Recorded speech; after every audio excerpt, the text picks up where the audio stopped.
చెప్పాను కదా చారుశీల, పెద్దవాళ్ళందరూ కలిసి రాజాని చందుని కలుపుతారు. తన భార్య మరో మగాడితో తిరుగుతుంది అని తెలిస్తే ప్రాణం పోయినా క్షమించడు. వారిద్దరి పేరున కార్తికేయ యాగం చేయించాలి. ఆ సురేష్ వల్ల మనిద్దరి మధ్య అపార్థాలొచ్చాయి. ఆయన నాకు దూరం అయిపోతుంటే ఇంకా ఆరోగ్యం కాపాడుకుని నేనేం చెయ్యాలి? తప్పులోనది డ్రాఫ్టింగ్ లో కాదు రాజా, నీ ఆలోచనలో.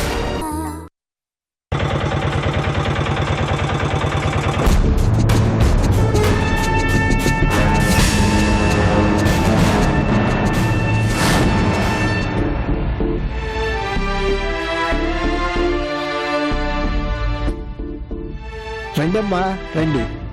రామయ్య, జయంతి లేదా? ఉందమ్మా రండి, లోపలికి వెళదాం. రండి రండమ్మా, కూర్చోండి. ఏం తీసుకుంటారమ్మా? Coffee, tea? నాకేం వద్దు రామయ్య, జయంతిని ఒక్కసారి పిలు, నేను తనతో మాట్లాడాలి. అలాగేనమ్మా.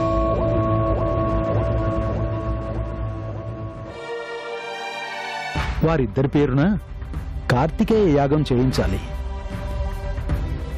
ఈ యాగానికి తల్లి తండ్రి ఇద్దరూ ఉంటేనే ఫలితం ఎక్కువగా ఉంటుంది.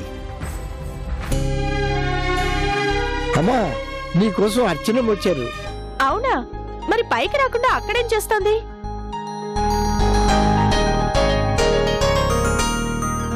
అక్క, అయ్యో, నన్ను చేసి నువ్వు నిలబడ్డావేంటక్క? కూర్చో కూర్చో. అయినా ఇక్కడే కూర్చున్నావేంటి? నేను పైకుంటే పైకి రావచ్చు కదా. నువ్వేమైనా పరే మనిషివా? నేనిప్పుడు నీకు అక్కగా రాలేదు జయంతి,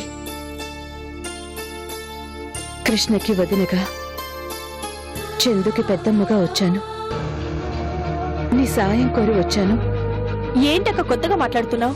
నేను కృష్ణకి వదినగా వస్తే నీతో సరిగ్గా మాట్లాడలేను కాబట్టే ఇక్కడ కూర్చోవాల్సి వచ్చింది. చూడక్క, నువ్వు నాకు అక్కగా, చందుకి పెద్దమ్మగా నీకుండే అధికారం, స్వతంత్రం నీకెప్పుడూ ఉంటాయక్క. ఆ ధైర్యంతోనే నిన్నొకటి అడుగుదామని వచ్చాను. ఏంటక్క అది? అది అది అది ఏంటక్క? ఎందుకంత మొహమాట పడతావు? పర్వాలేదు, అడుగు. నువ్వు అడిగింది నేనెప్పుడైనా కాదన్నానా? అందుకేనమ్మా ధైర్యం చేసొచ్చాను. మన చందుని ఇంటికి తీసుకొచ్చామమ్మా. అవును, ఇప్పుడు చందుకి ఎలా ఉంది? ప్రస్తుతానికి బాగానే ఉంది జయంతి. కాకపోతే ఏమైందక్క? అసలు ఎందుకు నువ్వు ఇంత మొహమాట పడుతున్నావో నాకు అర్థం కావడం లేదు. ఏం అడగాలని వచ్చావో ముందు అది చెప్పు. అక్క ప్లీజ్ చెప్పు. చెప్పాక కాదనను అని నాకు మాటిస్తావా అమ్మా? నేను చేయగలిగింది ఏదైనా సరే తప్పకుండా చేస్తానక్క, ప్రామిస్.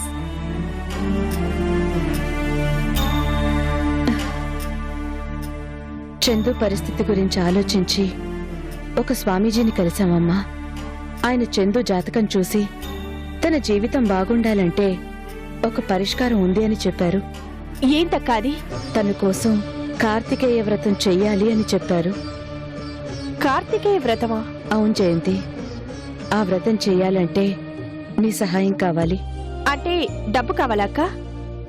ఎంత కావాలంటే అంత తీసుకో, దానికి ఇంత మొహమాట పడుతూ అడగాలా? అబ్బే, డబ్బు కాదు, నీ దగ్గర మొహమాటం ఎందుకమ్మా? మరి ఆ పూజ చెయ్యాలి అంటే చందు తల్లిదండ్రులు కలిసి పూజ చేయాలి. తండ్రిగా కృష్ణున్నాడు, మరి తల్లిగా నువ్వు. అక్క, నువ్వే ఎన్నోసార్లు చెప్పావు కదా జయంతి, నేను చందుకి అమ్మని అన్నావు, గుర్తుందా? నేను చందుకి అమ్మని, కానీ మీ మరిదికి భార్యను కాదుగా. నేనెలా ఆ పీటల మీద కూర్చుంటాననుకున్నావు? చందు గురించి ఆ మాత్రం చెయ్యలేవా జయంతి? చందు ఆరోగ్యం గురించి నీ పెళ్లి కూడా మానుకుని తన ప్రాణాన్ని కాపాడ్డానికి ఆరాటపడ్డావే, ఇప్పుడు ఈ మాత్రం చేయలేవా? ఆలోచించు.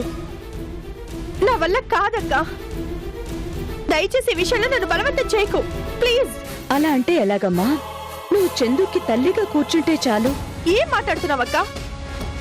చందుకి తల్లిగా నేనొక్కదాన్నే కూర్చోవాలి అంటే చెప్పు కూర్చుంటాను, అంతేగాని ఆ మనిషితో కలిసి ఆయన భార్యగా నా వల్ల కాదక్కా. అయినా ఆయనకి నాకు మధ్య భార్యాభర్తల బంధం ఎప్పుడో తెగిపోయింది. దానికి అంగీకరిస్తూ కృష్ణ సంతకం కూడా చేశాడు. ఇప్పుడు అవన్నీ కాదు జయంతి. చందు ఆరోగ్యం కుదుట పడాలంటే, తన జీవితం ఒక దారిలో పడాలి అంటే మీరిద్దరూ కలిసి ఈ పూజ జరిపించాలమ్మా. అర్థం చేసుకో. అక్కా, ఇది అస్సలు న్యాయం కాదు. నువ్వు ఇలా అడగడం కూడా ధర్మం కాదు. ఎందుకంటే నేను కృష్ణ నుంచి వేరుపడి మరొక పెళ్లికి కూడా సిద్ధమయ్యానక్కా. చందు ఆ రోజు నాకు కనిపించకపోయింటే ఈ పాటికి నేను నవీన్కి భార్యనయ్యేదాన్ని. అప్పుడు కూడా ఇలాగే అడిగేదాన్ని అక్క. అప్పుడు కూడా నేను చందుకి అమ్మని అని చెప్పుకుంటాను, అమ్మలాగే చూసుకుంటాను. మరి నన్ను పిలిచి నువ్వు అమ్మవి, కృష్ణ నీకు నాన్న అని మీరిద్దరూ కలిసి పూజలు చెయ్యండి అని అడగగలవా? అది కాదమ్మా. వద్దక్క, దయచేసి నువ్వు ఈ విషయంలో నన్ను ఇబ్బంది పెట్టకు. ఇది జరిగే పని కాదు. ఇది జరగదు జరగదు జరగదు జరగదు అనే అందరూ అనుకున్నారమ్మా. కనీసం నా వల్లైనా అవుతుందేమోనని వచ్చాను. చందు చాలా దురదృష్టవంతురాలు. అమ్మ ప్రేమకి దూరం అయ్యింది, తండ్రి ఆదరణకి దూరం అయ్యింది. ఇప్పుడు నువ్వు కూడా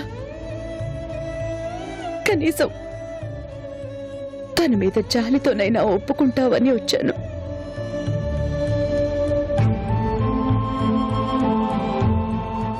నువ్వింత నిర్మోహమటంగా కాదు అన్నాక ఇక నేను చెప్పడానికి మాత్రం ఏముందమ్మా? సరే, ఎవరి తలరాత ఎలా రాశారో అలాగే జరుగుతుంది. వస్తానమ్మా.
ఏంటి కృష్ణ, ఏం ఆలోచిస్తున్నావు? ఏం లేదు వదినా. నాకు అర్థమైంది కృష్ణ. జయంతి రానందనేగా. చాలా బ్రతిమాలాను కృష్ణ, కానీ నాకు తెలుసు వదినా, ఎలా వస్తుంది? రాదు. మామూలుగానే నేనంటే చాలా కోపం, అసహ్యం. అలాంటిది ఈ రోజు వచ్చి నా పక్కన భారీగా కూర్చొని హోమం చేయడానికి ఎందుకు ఒప్పుకుంటుంది? అసలు నువ్వు వెళ్ళి అడగడం కూడా చాలా తప్పదునా. తను నన్ను కాదనుకొని మరో వ్యక్తితో పెళ్లికి సిద్ధపడింది. ఇప్పుడు నువ్వు వెళ్ళి నా పక్కన భారీగా కూర్చోమని అడగడం నిజంగా తప్పదునా. ఎక్కడో ఏ మూలో ఓ చిన్న ఆశ కృష్ణ. నీ భార్యగా కాకపోయినా చందుకి తల్లిగా వచ్చి ఈ హోమం పూర్తి చేస్తే చందు జీవితం బాగుపడుతుంది అనే ఆశ. ఆ ఆశతోనే వెళ్ళి మాట్లాడాను, కానీ రాను అని నిర్మోహమటంగా చెప్తుంది అనుకోలేదు. నేను అనుకున్నాను వదినా, ఎట్టి పరిస్థితుల్లోనూ జయంతి రాదని అనుకున్నాను. ఈ రోజు నా కూతురు జీవితం బాగుపడాలని తనని వచ్చి నా భార్యగా కూర్చోమని అడగటం స్వార్థం అవుతుంది వదినా. నా కూతురి తలరాత ఎలా ఉంటే అలా జరుగుతుంది. దానికోసం ఎవరిని ఇబ్బంది పెట్టడం నాకు ఇష్టం లేదు. అమ్మా, పూజకి టైం అయింది. స్వామీజీ వారు మిమ్మల్ని లోపలికి రమ్మంటున్నారు. అలాగే వస్తున్నామండి. అలాగే.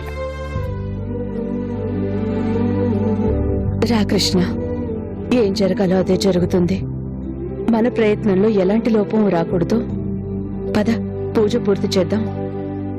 కొంతలో కొంతైనా మంచి జరుగుతుందేమో. రా.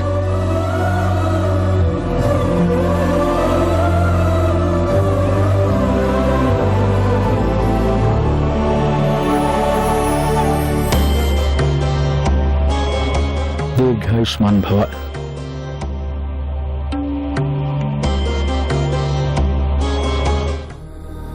స్వామి, నా భార్య రావడం లేదు. నేను ఒక్కడనే పూజ మొదలు పెడతాను.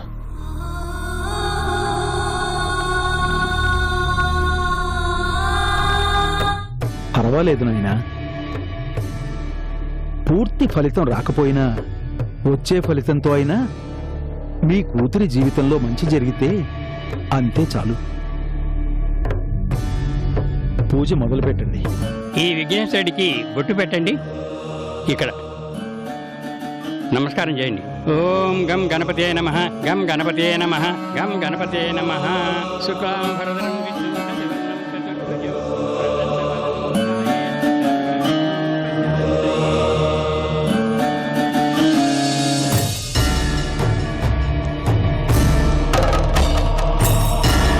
సర్వకార్యేషు సర్వదా.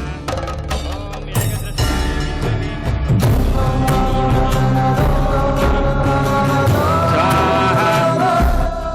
కృష్ణ, జయంత్ వచ్చింది.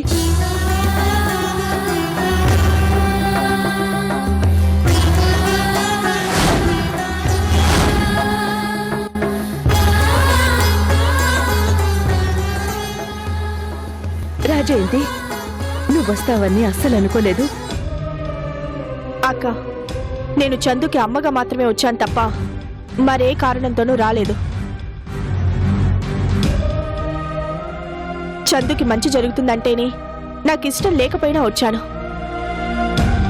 నేను ఎప్పటికీ చందుకి అమ్మలాగానే ఉంటాను. అలాగనే మాట ఇచ్చాను. ఆ మాట ప్రకారమే వచ్చాను. పోనీలేమ్మా, ఏదో ఒకలాగా వచ్చావు. చందు జీవితం బాగుపడితే అందరం సంతోషిస్తాం. రామ్మా, రామ్.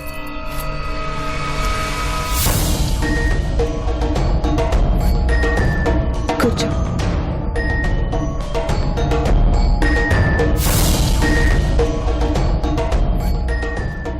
స్వామి, మా చెల్లెలొచ్చింది. ప్రాణంలా చూసుకునే అమ్మే వచ్చింది. ఇక ఈ యాగం నిర్విఘ్నంగా జరిపించండి. బొట్టు పెట్టుకో అమ్మా.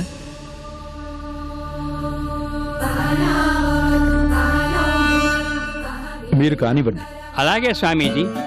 ఓం భూర్భువః తత్సవితుర్వరేణ్యం భర్గో దేవస్య ధీమహి ధియో యో నః ప్రచోదయాత్. స్వాహా. ఇదం గాయత్రై ఇదం నామ. ఓం త్రయంబకం యజామహే సుగంధిం పుష్టివర్ధనం. అక్షంతులు వేయండి నాయన. ఓం గిరిజాయై విద్మహే శివప్రియాయై ధీమహి తన్నో దుర్గా ప్రచోదయాత్. స్వాహా. ఇదం దుర్గాయ ఇదం నమః. ఓం భాస్కరాయ విద్మహే దివాకరాయ ధీమహి తన్నో సూర్యః ప్రచోదయాత్. అమ్మా, మీ వారి చేయి పట్టుకోండి. భార్యాభర్తలు ఇద్దరూ కలిసి హోమం చేయాలి. చేయి పట్టుకోండి. ఓం భాస్కరాయ విద్మహే దివాకరాయ ధీమహి తన్నో సూర్యః ప్రచోదయాత్. స్వాహా. ఇదం సూర్యాయ ఇదం నమః. ఓం దశరథాయ విద్మహే సీతావల్లభాయ ధీమహి తన్నో సూర్యః ప్రచోదయాత్. స్వాహా. ఇదం సూర్యాయ ఇదం నమః. ఓం క్షీరపుత్రాయ విద్మహే అమృతత్వాయ ధీమహి తన్నో చంద్రః ప్రచోదయాత్. స్వాహా. ఇదం చంద్రాయ ఇదం నమః. ఓం పూర్ణమదః పూర్ణమిదం పూర్ణాత్ పూర్ణముదచ్యతే పూర్ణస్య పూర్ణమాదాయ.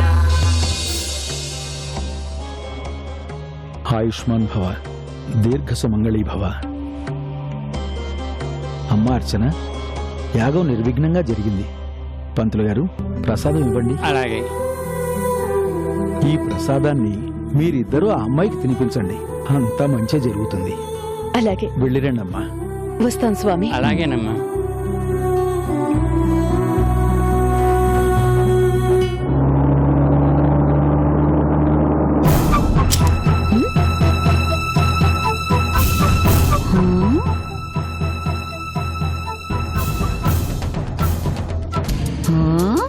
ఆటోకి డబ్బులు ఇవ్వడానికి ఒకరి మీద ఒకరు వంతులేసుకున్నారు. అలాంటిది ఏకంగా కారు మాట్లాడుకుని వచ్చారు.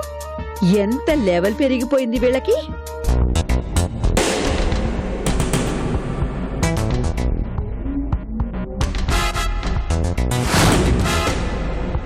హా? అమ్మని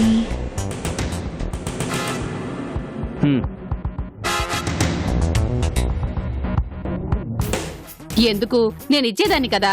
ఏం అవసరం లేదు. అప్పుడంటే మనం తిండికి లేని గరీబోళ్ళం. ఇప్పుడు చక్రం తిప్పే చక్రవర్తులం. పద. ఆ, ఏంట్రా లెవెల్ బాగా పెరిగిపోయినట్టుంది. చేతుకు 500 తప్ప చిన్న చెతగా నోట్లు తగలడం లేదు. ఏంటి విషయం? విషయాల విశేషాలు చెప్పాల్సింది నీకు కాదు. అయినా నీతో మాకేంటి? డైరెక్ట్ గా ఆవిడతో మాట్లాడుకుంటాం. రా పోదాం. ఆగు.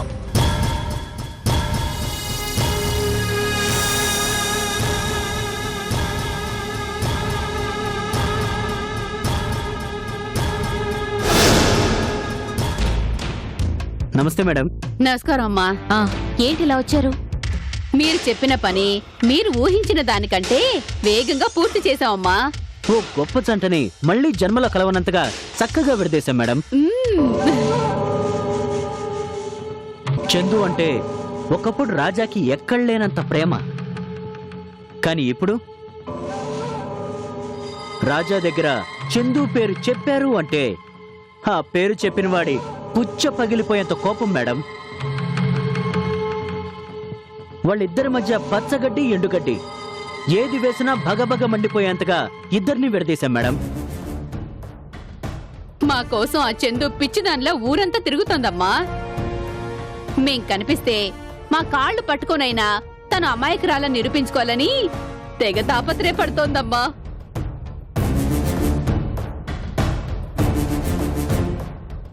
ఈ పని చేయడానికి మేము చాలా చాలా కష్టపడ్డామమ్మా. ఏంటి అంతా మీ గొప్పతనం అన్నట్టు గొప్పలు చెప్పుకుంటున్నారు? ఇదంతా భార్గవమ్మ గొప్పతనం. ఆవిడ నేను కలిసి చాలా చక్కగా ప్లాన్ వేసి పంపిస్తే మీరు వెళ్ళి నటించారు. కథ, స్క్రీన్ ప్లే, దర్శకత్వం అంతా మాది. కానీ నటించింది మేము. సినిమాకి వచ్చేవాళ్ళు నటుల్ని చూసి వస్తారు కానీ నిన్ను చూసి కాదు. ఇంతకీ మీకేం కావాలి? మా కష్టం చూశారు కదమ్మా. ఏం కావాలో ఏమివ్వాలో కాస్త మీరే చూసి ఇవ్వాలి. సరే, ఒక్క నిమిషం. ఊరి ఏంట్రా ఇది? నన్ను అడగకుండానే బేరం మొదలు పెట్టారా ఏంటి? అంటే నా వాటా ఎగ్గొట్టేదావని? వాటా లేదు, వంకాయ లేదు. కష్టం మాది, కరెన్సీ మాది. నీకేంటి ఇచ్చేది? మిమ్మల్ని తీసుకొచ్చింది నేన్రా. మా మీద ప్రేమతో తెచ్చావా? అమ్మో అమ్మో, నీకు అవసరమై తెచ్చావు. నోరు మూసుకొని పడుండు. తేడా వచ్చిందో తోట లేచిపోతే చివర్లో ఎంత కొంత పడేస్తాం. అది తీసుకొని గమ్మునుండు. వాటాలు అడిగేవో ఒళ్ళు వాచిపోద్ది. అది కాదు, ముందు నా వాట గురించి తెలుసు. ఏంటి మేడం ఇవి? ఇంతేనా? చాలా కష్టపడ్డాం మేడం. సరే తీసుకో.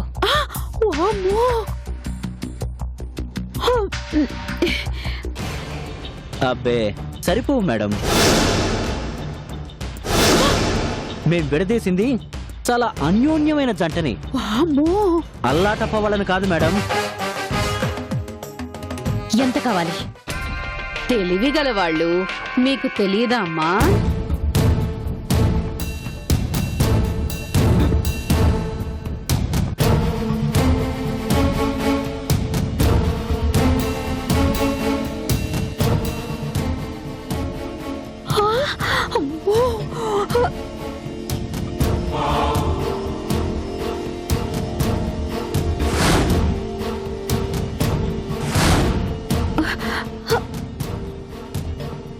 ఇదిగో 10 లక్షలు. వామ్మో, వామ్మో! 10 లక్షలా? ఏంటి నీ డబ్బేదో ఇస్తున్నట్టు అంత చేట అరుస్తున్నావు? ఇది కూడా చాలదమ్మా. చాలవా? మేం విడదీసింది గుడిసెల్లో ఉండేవాళ్ళని కాదు మేడం, గుండెల్లో గుడి కట్టుకున్న జంటని. అసలు ఎంత కావాలని మీ ఉద్దేశం? ఎప్పటికిది సరిపోతుంది, కానీ ఇది మాత్రమే పూర్తిగా సరిపోదు మేడం, ఇంకా కావాలి. మేం అడిగినప్పుడల్లా ఇస్తూ ఉండాలి. ఏంటి బ్లాక్మెయిలా? దానికి అలాంటి పేరు కూడా ఉందా మేడం? అయితే అదే అనుకోండి.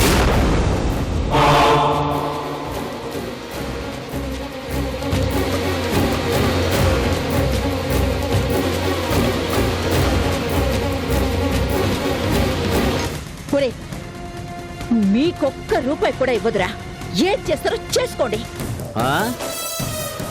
ఏం చేస్తాం? సరాసరి రాజా దగ్గరికి వెళ్తాం.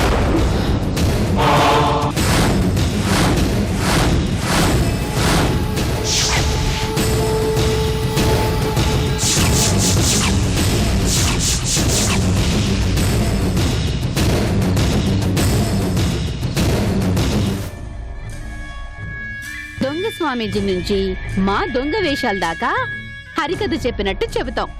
మీ దగ్గర రాని డబ్బులు అక్కడ వసూలు చేసి ఇదంతా చేసింది మీరే అని చెప్తాం. ఊసి ఊసి మిమ్మల్ని బతకనీకూడదే. ఓయ్, నువ్వాగు. మేడంకి అంతా అర్థమైంది. ఆవిడ నీ అంత తెలివి తక్కువదేం కాదు. వస్తాం మేడం, మళ్ళీ వస్తాం, గుర్తుంచుకోండి. పద వెళదాం. వామ్మో వామ్మో, వీళ్ళ మొహాలు మండిపోను. వీళ్ళ పాటలు కట్టి వీళ్ళకి పిండం పెట్టా. ఎంత మోసం చేస్తారని అనుకోలేదమ్మా. చాలా నమ్మకమైన వాళ్ళు అనుకున్నాను కానీ ఇలా ప్లేట్ మారుస్తారని అనుకోలేదమ్మా తల్లి. నమ్మితేనే కదా చారుశీల మోసం చేయడానికి వీలయ్యేది. నమ్మాం కదా అని నట్టేట ముంచాలని చూస్తున్నారు. అమ్మా, ఇక వాళ్ళని వదలకూడదమ్మా. వాళ్ళ అంటూ చూడాలి. చారుశీల వాళ్ళాడుకుంటున్నది పెద్ద పులితో అని వాళ్ళకి తెలీదు. బోన్లో ఉన్నది సాధు జంతువు అని అనుకుంటున్నారు. ధైర్యం చేసి డేంజర్ జోన్లోకి ఎంటర్ అయ్యారు. పడుకున్న పులిని లేపితే ఎలా ఉంటుందో అర్థం అవుతుంది, చూడు.